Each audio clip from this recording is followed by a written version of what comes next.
நீங்கள் கேட்டுக்கொண்டிருப்பது HelpAge India Thamaraikulam முதியோர் கிராமத்திலிருந்து ஒலிக்கும் கடல்வாணி. இந்த நிகழ்ச்சி மூத்த குடிமக்கள் தயாரித்து வழங்கும் அனுபவம் 2.0.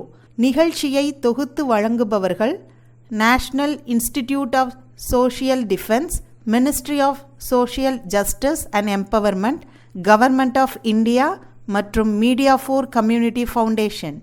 நிகழ்ச்சியின் கருத்தாக்கம் national coordinator doctor R Sridhar.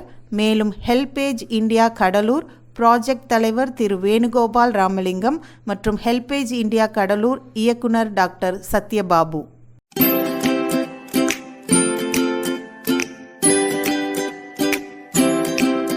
தந்தனத்தம் என்று சொல்லியே வில்லினில் பாட, ஆமா வில்லினில் பாட வந்துடுச்சு கடல்வாணியே. நல்ல நல்ல கருத்துக்களை நாங்களும் தினமும் பாட சொல்ல வந்த கருத்துக்களை நீங்களும் தினமும் கேட்க வந்துடுச்சு கடல்வாணியே.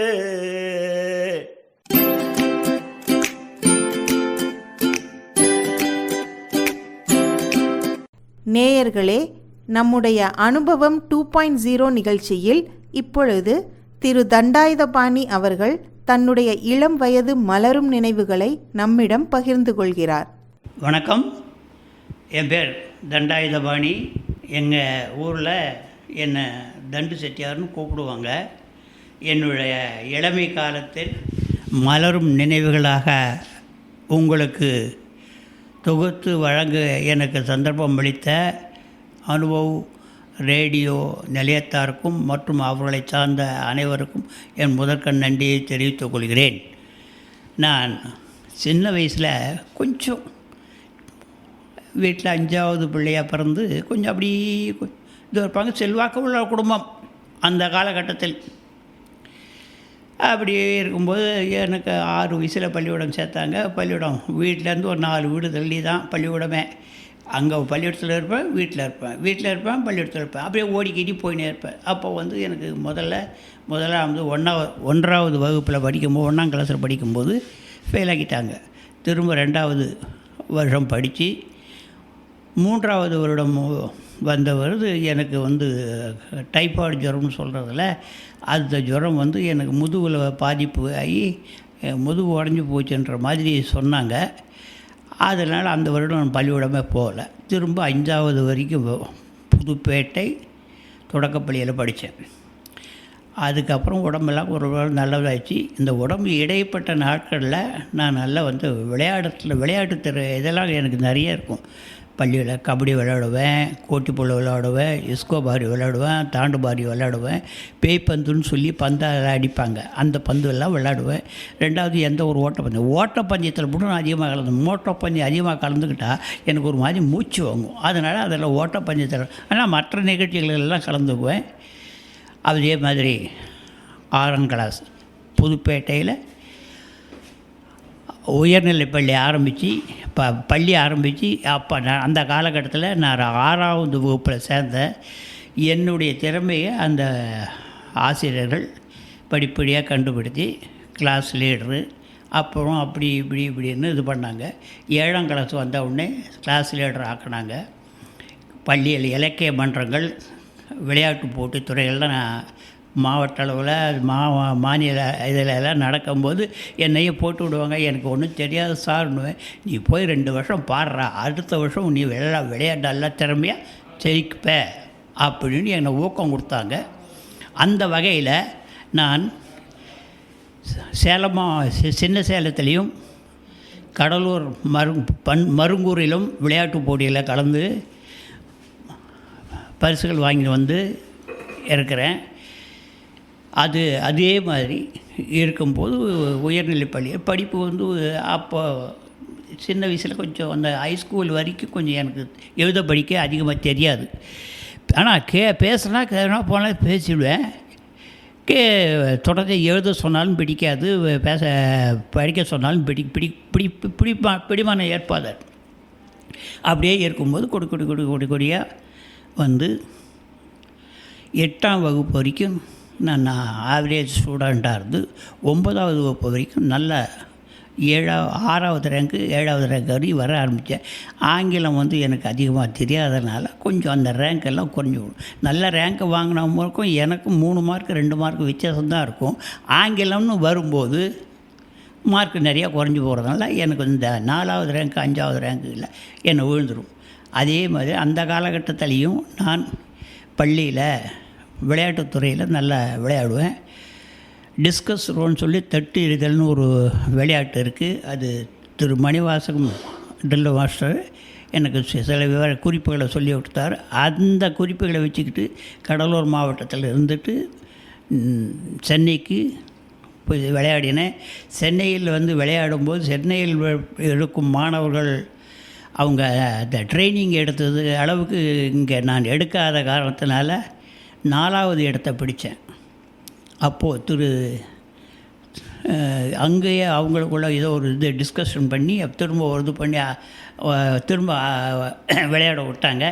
அதில் வந்து 2வதாக வந்தேன். அப்போது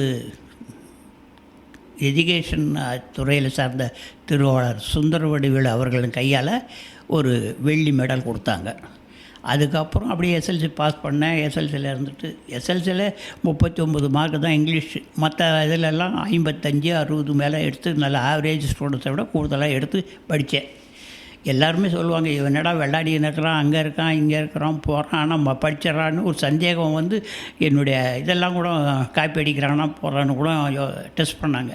அதுக்கப்புறம் அவங்க வந்து கேள்வி கேட்கும்போது நான் கொடுக்கும் பதில் வந்து அவங்களுக்கு திருப்தியாக இருந்ததுனால என்னை தொடர்ந்து படிக்க வச்சாங்க. கல்லூரி படிக்கணும்னு நினச்சேன். குடும்ப சூழலை சரியில்லை. அப்புறம் ஒரு வருஷம் அப்படி இப்படின்னு போயிடுச்சு. இண்டஸ்ட்ரியல் ட்ரைனிங் இன்ஸ்டியூட் இதுக்கு இடையில் மலேரியா டிபார்ட்மெண்ட்டில் NMEPன்னு சொல்லுவாங்க. அதில் வந்து தற்காலிகமாக போய் ஒரு 15 நாள் வேலை செஞ்சேன். அந்த வேலை காலகட்டத்தில் நான் அனந்தபுரம் பக்கத்தில் பனமலைப்பேட்டைன்னு ஒரு ஊரில் போய் ராத்திரியில் இந்த சிவத்தில் பென்சிலால் ஒரு கட்டம் போட்டு அந்த அவங்க கொடுப்பாங்க, அந்தந்த தேதி சீட்டு கொடுப்பாங்க, அந்தந்த தேதி போட்டு அதை கையெழுத்து போட்டு வர சொன்னாங்க.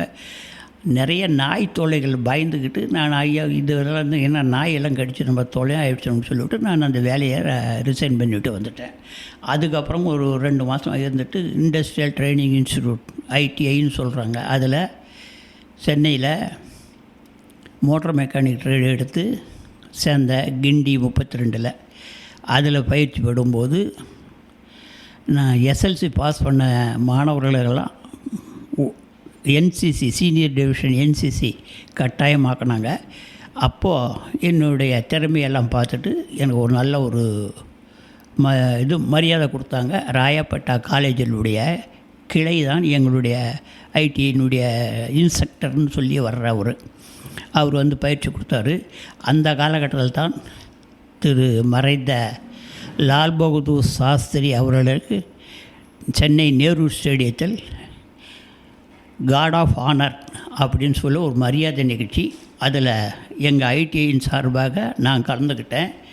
மீனம்பாக்கம் விமான நிலையத்திலையும் ITI senior division camp NCC camp வச்சாங்க.